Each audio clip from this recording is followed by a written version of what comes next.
इस बुलेटिन में देश दुनिया की बड़ी खबरें दिखाएंगे, लेकिन शुरुआत करेंगे सबसे बड़ी खबर से। तो ये बड़ी खबर औरंगाबाद से है, जहां भाई बहन को गोली मार दी गई है। घायलों को अस्पताल में भर्ती कराया गया है। छिनतई का विरोध करने पर गोली मार दी गई। बाइक से गांव भाई बहन लौट रहे थे। जमहोर के 600 बीघा की यह घटना है। ग्रामीणों ने घटना पर गुस्सा जताया है, अपराधियों की गिरफ्तारी की मांग की है, उग्र आंदोलन की भी चेतावनी दी है।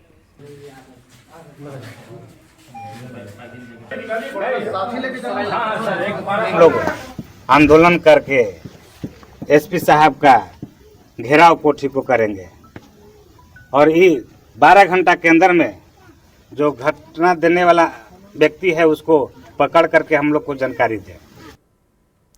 और संजय हमारे साथ न्यूज़ 18 संवाददाता। संजय, ये छिनतई करने वाले कौन थे? गोली चला दी भाई बहन पर। देखिए, इस बात का अभी खुलासा नहीं हो सका है कि ये जो अपराधी थे जो छिनतई करने सड़क पर उतरे थे ये कौन थे। एसपी खुद मौके पर पहुंचे हैं और लोगों से बयान ले रहे हैं, बातचीत कर रहे हैं और अपराधियों को चिन्हित करने का प्रयास कर रहे हैं। लेकिन अभी तक इस बात का खुलासा नहीं हो सका कि अपराधी कौन थे। क्योंकि लेकिन ग्रामीणों का कहना है कि अक्सर इस मार्ग पर जो नशेड़ी है या नशे का धंधा करने वाले लोग हैं, उन्हीं लोगों के द्वारा इस तरह की घटनाओं को अंजाम दिया जा रहा है। जी शुक्रिया संजय इस अपडेट के लिए आपका। और मोतिहारी से बड़ी खबर, जहां थाना हाजत में आरोपी की मौत हो गई। कल्याणपुर थाने का यह मामला है। हाजत में मौत के बाद से बवाल हो रहा है। तो थाना हाजत में आरोपी की मौत और इस मौत के बाद से परिवार वाले कई आरोप लगा रहे हैं। थाना हाजत में आरोपी की मौत के बाद से बवाल परिवार वालों की तरफ से किया जा रहा है। अवनीश हमारे साथ न्यूज़ 18 संवाददाता जुड़ गए हैं। अवनीश, कैसे थाने हाजत में आरोपी की मौत हुई? देखिए, कल्याणपुर थाना हाजत में एक बंदी गफ्फार मियां की संदिग्ध मौत हो गई है और जो जानकारी मिल रही है कि गफ्फार मियां को एक अभिषिक्त महिला के रेप के आरोप में पुलिस ने गिरफ्तार किया था और हाजत में उसको बंद किया था। लेकिन उसके गले में एक गमछे का फंदा है, तो उम्मीद जताई जा रही है कि ये इसने फंदा लगाकर आत्महत्या किया है। पुलिस जो बता रही है, एसपी स्वर्ण प्रभात ने भी इसकी जानकारी दी है कि इसके गले में फंदा है, तो ये सुसाइड का मामला है। लेकिन ये पूरे मामले की जांच हो रही है। मजिस्ट्रेट की निगरानी में उसके शव का पोस्टमार्टम कराने का आदेश हो गया है। और वैसी स्थिति में हाजत में मौत हुई है गफ्फार मियां की। उसके बाद स्थानीय लोग काफी आक्रोशित भी हो गए हैं, लगातार नारेबाजी भी कर रहे हैं। लेकिन पुलिस पूरे मामले को जो है देख रही है और जो शव है गफ्फार मियां का शव उसको पोस्टमार्टम के लिए मोतिहारी भेज। जी शुक्रिया अवनीश इस अपडेट के लिए आपका। तो देखिए, गफ्फार मियां नाम बताया जा रहा है कि रेप का यह आरोपी। और फिलहाल जो पुलिस भी बता रही है कि गमछे का जो निशान है वो गले पर दिखा है और संभावना ये जताई जा रही है कि उसने खुदकुशी कर ली होगी। लेकिन क्या उस वक्त पुलिस की मौजूदगी नहीं थी? सवाल कई है। और इन्हीं सवालों के बीच तस्वीर देखिए, जहां उस आरोपी के परिवार वाले जिसकी मौत हुई है, उन्होंने थाने के पास बवाल किया है, घेराव किया है, नारेबाजी पुलिस के खिलाफ जो है वो की जा रही है। तस्वीर आप देखिए और इस तस्वीर को देखकर अंदाजा लगा सकते हैं कि लोगों का गुस्सा किस कदर पुलिस पर फूट पड़ा है। और यही कहा जा रहा है कि जब आप थाने में लेकर के आरोपी को पहुंचे तो ये जिम्मेदारी आपकी हो जाती है कि उसके साथ क्या हो रहा है, आखिर मौत कैसे हो गई। लेकिन पुलिस ये कह रही है कि जो गमछा से फंदा लगाया है इस आरोपी ने और खुदकुशी की है। हालांकि जांच अब कई एंगल से किया जाना बाकी है कि आखिर कुछ थाने हाजत में हुआ क्या था, इस वजह से ये मौत हुई है। तो देखिए, 2 तस्वीर आप तक पहुंचा रहे हैं।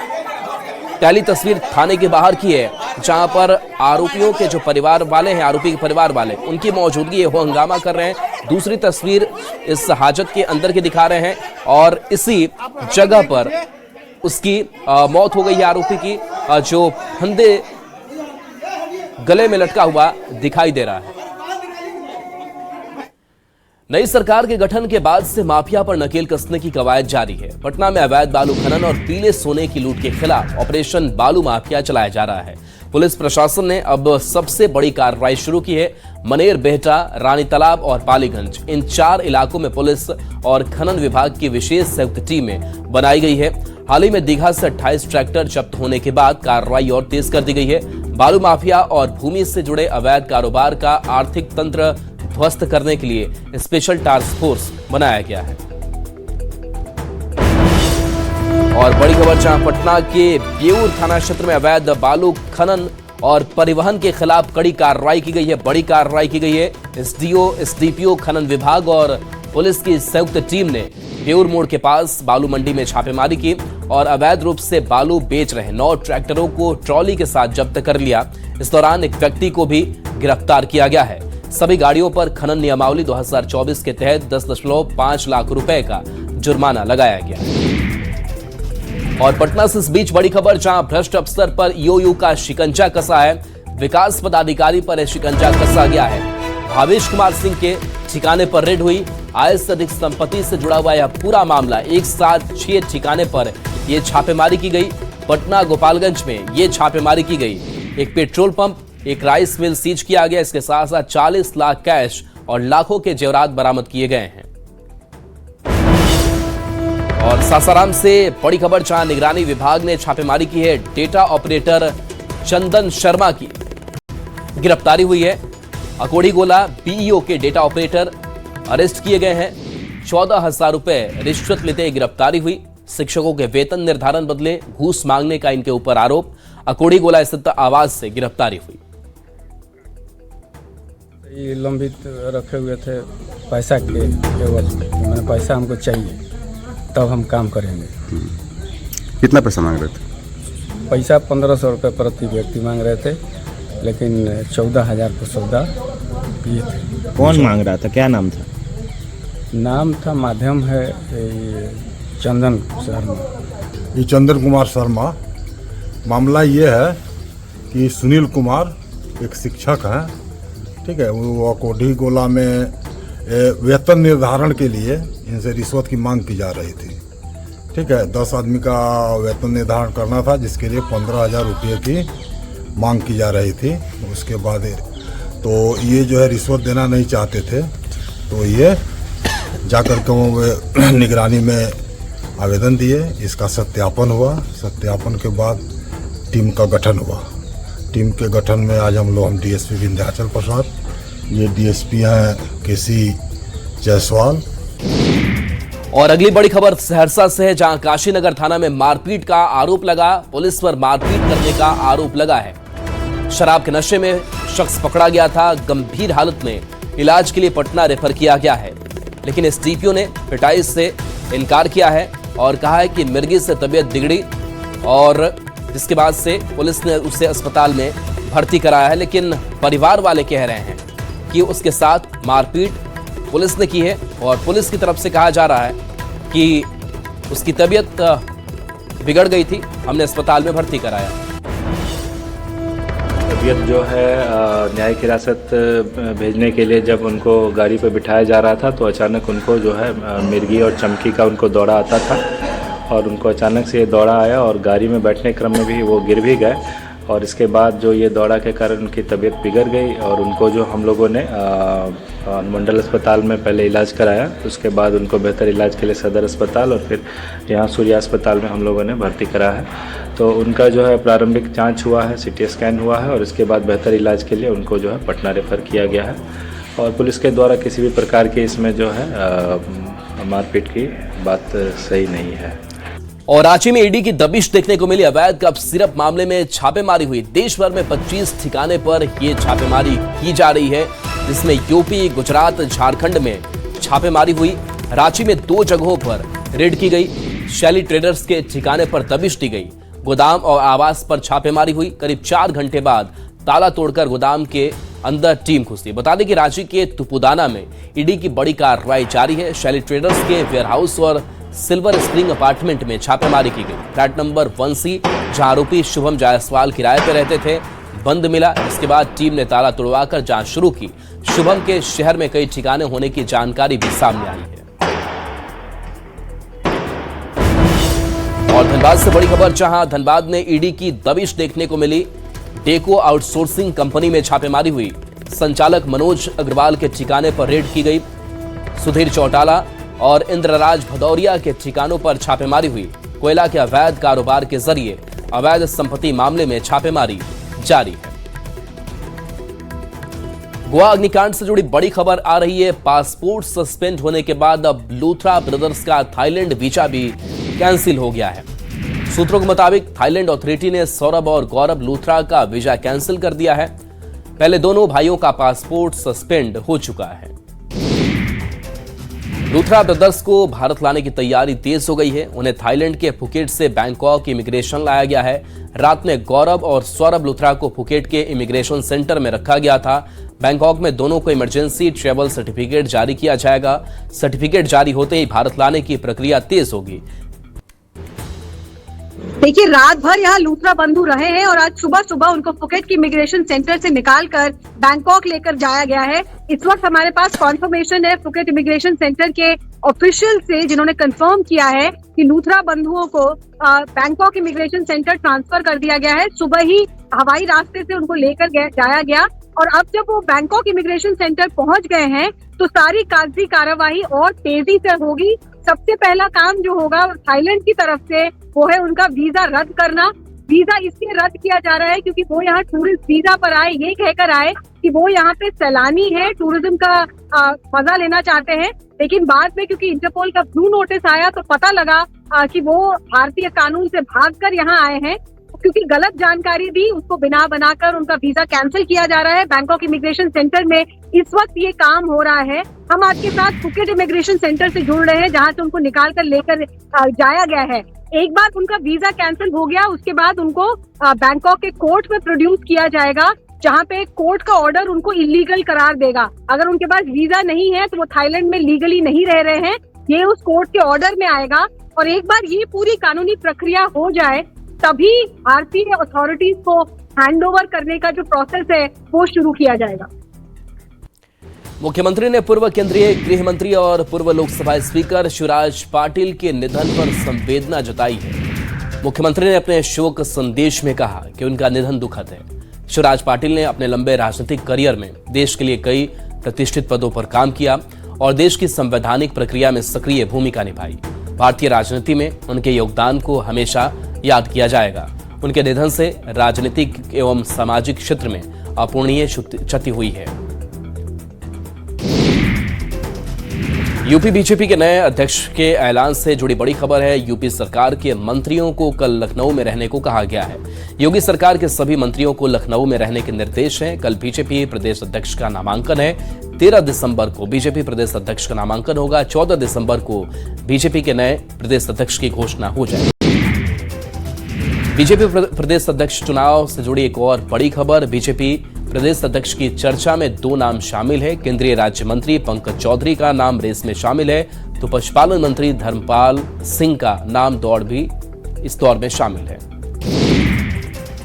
नए साल में नए पते पर बिहार के उप मुख्यमंत्री और गृह मंत्री सम्राट चौधरी का कार्यालय शिफ्ट होगा और अब मुख्यमंत्री नीतीश कुमार के और करीब हो जाएंगे सम्राट चौधरी। अब गृह मंत्री का कार्यालय पुराना सचिवालय स्थित कमरा नंबर 284 होगा, जिसको लेकर युद्ध स्तर पर तैयारी हो रही है और हाईटेक दफ्तर का निर्माण चल रहा है। माना जा रहा है कि गृह मंत्री के कार्यालय का शुभारंभ खरमास के बाद होगा और फिर सीएम नीतीश और गृह मंत्री दोनों का कार्यालय पुराना सचिवालय में हो जाएगा। वर्ष 2018 से अब तक गृह विभाग सरदार पटेल भवन में हुआ करता था, लेकिन नई सरकार के गठन के बाद यह तब्दीली हो रही है। वही ठीक गृह मंत्री के बगल में वन पर्यावरण मंत्री प्रमोद कुमार का ऑफिस है, जो कमरा नंबर 287 है, लेकिन अब गृह विभाग के एसीएस का ऑफिस हो जाएगा, जबकि कमरा नंबर 292 भी सेल हो जाएगा। यानी गृह विभाग को पुराना सचिवालय में कुल 12 कमरे आवंटित किए गए हैं, जिसके बाद यहां से वन पर्यावरण मंत्री का कार्यालय कहीं और शिफ्ट होगा, जबकि सामान्य प्रशासन विभाग और वित्त विभाग का कार्यालय भी कहीं और शिफ्ट करने की बात हो रही है। और देखिए, बिहार में लगातार बालू माफिया के खिलाफ जारी एक्शन पर दरभंगा से सांसद गोपाल जी ठाकुर ने कहा है कि राज्य में कोई भी माफिया नहीं बचेंगे, हर माफिया के खिलाफ कड़ी कार्रवाई की जा रही है। निश्चित रूप से आज के तिथि में राज्य में एक भी माफिया नहीं बचने वाला है। चाहे किसी तरह का माफियाओं के द्वारा जो गुंडागर्दी किया जा रहा है उस पर बिहार सरकार लगाम लगा करके रहेगी। और किशनगंज के ठाकुरगंज से जेडीयू विधायक गोपाल अग्रवाल ने अपनी ही सरकार में करोड़ों के घोटाले का आरोप लगा दिया है। गोपाल अग्रवाल ने आरोप लगाया कि स्कूलों में साफ सफाई के लिए जिस एनजीओ को जिम्मा दिया गया है उससे बिना काम किए भुगतान किया जा रहा है, जो पूरी तरह से सरकारी राशि की बंदरबाट है। उन्होंने इस मुद्दे को विधानसभा में उठाने की बात कही है। करोड़ों करोड़ रुपया एक प्रखंड में हम लोग हाई स्कूल के साफ सफाई के लिए, हाउसकीपिंग के लिए देते हैं और उस एनजीओ का एक स्टाफ झाड़ू तक मारने का काम नहीं करता है, तो आखिर ये पैसा किनके बीच में वितरित हो रहा है? सवाल उठता है कि जब तक नीचे से एनओसी नहीं मिलेगा कि हाँ काम हो रहा है, सफाई हो रही है, तब तक आपको मान लीजिए जिला एनओसी देता है तब ना विभाग उसको पेमेंट करता है। तो जिला आखिर ऐसे व्यक्ति को कैसे एनओसी दे रही है, ये जांच का विषय। इसको विधानसभा में उठाएंगे तो ये तो लूट हो रहा है एकदम। मतलब इससे बड़ा लूट और क्या हो सकता है? झाड़ू आपका लगा नहीं रहा आदमी और आप पैसा ले रहे हैं।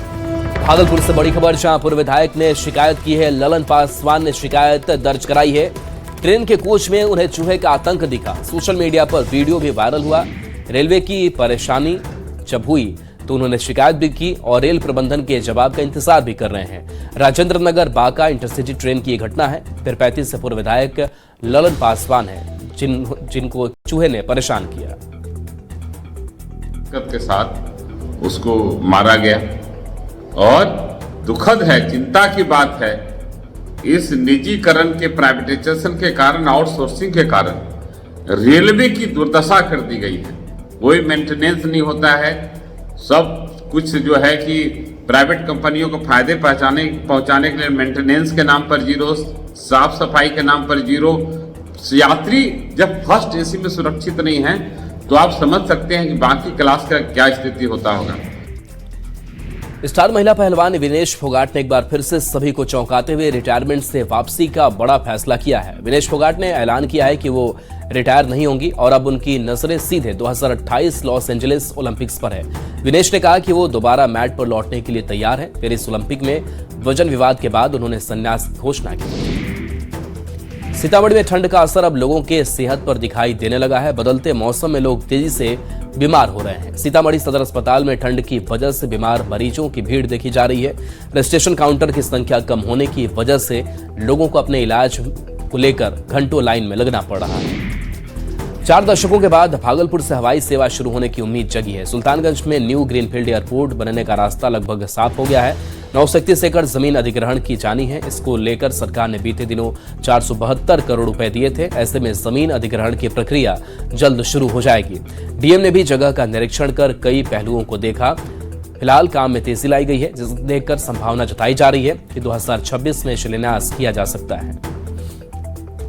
प्रगति है। हम लोगों ने जो बेसिक वर्क्स जितने होते हैं उन बेसिक वर्क्स को हम लोगों ने करा लिया है। साथ ही मैंने अपने टीम के साथ वहाँ स्वयं भी विजिट किया है। किस तरीके से अलाइनमेंट होगा, कहाँ कहाँ हमें कुछ असुविधा हो सकती है, उसको हम कैसे सॉर्ट आउट करेंगे, हम किसानों को उचित मुआवजा कैसे दे सकें, उसके बारे में भी सारी बिंदुओं पर चर्चा हुई है और बहुत जल्द भागलपुर को एक बड़ी सौगात भी दी जाएगी। बिहार में खेल को बढ़ावा देने की लगातार कोशिश की जा रही है। इसको लेकर बिहार के इकलौते hockey international player Ajitesh Roy पिछले 6 सालों से हॉकी टूर्नामेंट करा रहे हैं। इस टूर्नामेंट में बिहार झारखंड समेत 18 टीमें हिस्सा ले रही है, जिसमें 10 लड़के और 18 लड़कियां शामिल हैं। को प्रोत्साहित किया जा रहा है। खासकर अगर हॉकी की हम बात करें तो यहाँ देख सकते हैं दानापुर में हॉकी ग्राउंड में पिछले 6 सालों से लगातार टूर्नामेंट का आयोजन कराया जा रहा है और इस बार 18 टीम, सिर्फ बिहार की नहीं बल्कि झारखंड की भी ये टीम शामिल है जो मैदान में हॉकी खेलती हुई नजर आ रही है। लड़कियों की टीम हो, लड़कों की टीम हो, सभी इस टूर्नामेंट के तहत अपना हुनर दिखाती हुई नजर आ रही है और वाकई ये खिलाड़ियों के लिए सुनहरा अवसर है। और इसके मद्देनजर लड़कों की टीम हो या फिर लड़कियों की, जो खिलाड़ी हैं उनके पास एक अलग जो स्कोप है वो खुल जाता है और कई खिलाड़ी चुनकर आगे भी बढ़ते हैं। और ये टूर्नामेंट करा रहे हैं बिहार के इकलौते इंटरनेशनल हॉकी प्लेयर और पिछले 6 सालों से इनका जो सफर है वो जारी है।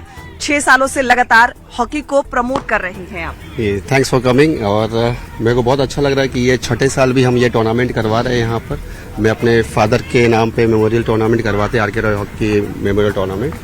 और ज़्यादा अच्छा है ये कि यहाँ पे जो हम जो करते हैं वो हम ग्रास रूट को प्रमोट करते हैं। क्योंकि अंडर 18 है, बच्चे हैं जितने भी, क्योंकि आप जब तक हम छोटे बच्चों पे ध्यान नहीं देंगे तब तक वो बड़े होकर कैसे अच्छा प्लेयर बनेंगे। हॉकी खेलकर भी आपके बच्चे जो हैं सरकारी नौकरियां भी ले रहे हैं। जी हाँ, अभी जस्ट मैं खुद इनकम टैक्स डिपार्टमेंट में हूँ और अभी मेरी एकेडमी का ही आरके हॉकी एकेडमी का एक बच्चा है दानिश, वो भी आया हुआ है अभी, वो बट वो एज अ प्लेयर नहीं है, अभी वो एज अ यहाँ पर मेंटोर बनकर आया हुआ है। बिहारी होने का फर्ज निभा रहे हैं, बिहार में लगातार टूर्नामेंट करा रहे हैं और बिहार के बच्चों को मौका भी दे रहे हैं। जी बिल्कुल बिल्कुल, क्योंकि ऐसे ऐसे बच्चे अगर बढ़ रहे हैं यहाँ पर, क्योंकि वो मैं नहीं बोलता मेरी एकेडमी का है, मैं बोलता हूँ वो बिहार का है, तो बिहार से अगर किसी अच्छे जगह पर आप जा रहे हैं तो उनको देखकर दूसरे मोटिवेट होते हैं। आज 10 आए तो कल 100 आएंगे, और कल 100 आएंगे तो 1000 आएंगे। बिल्कुल, तो ये एक अच्छी तस्वीर है जो पटना में नजर आ रही है। सिर्फ लड़कियां ही नहीं, लड़के भी हॉकी खेलते हुए नजर आ रहे हैं और वाकई हॉकी ग्राउंड में जो चहलकदमी है वो देखने को मिल रही है। पिछले 6 सालों से लगातार हॉकी टूर्नामेंट का आयोजन हो रहा है और पूरे बिहार की अगर हम बात करें तो जो हॉकी खेलने वाले बच्चे हैं उन्हें एक अच्छा सुनहरा अवसर मिल रहा है। कैमरामैन अजय दुबे के साथ विनीता मिश्रा, न्यूज़ 18 पटना। और चलिए एक छोटे से ब्रेक का वक्त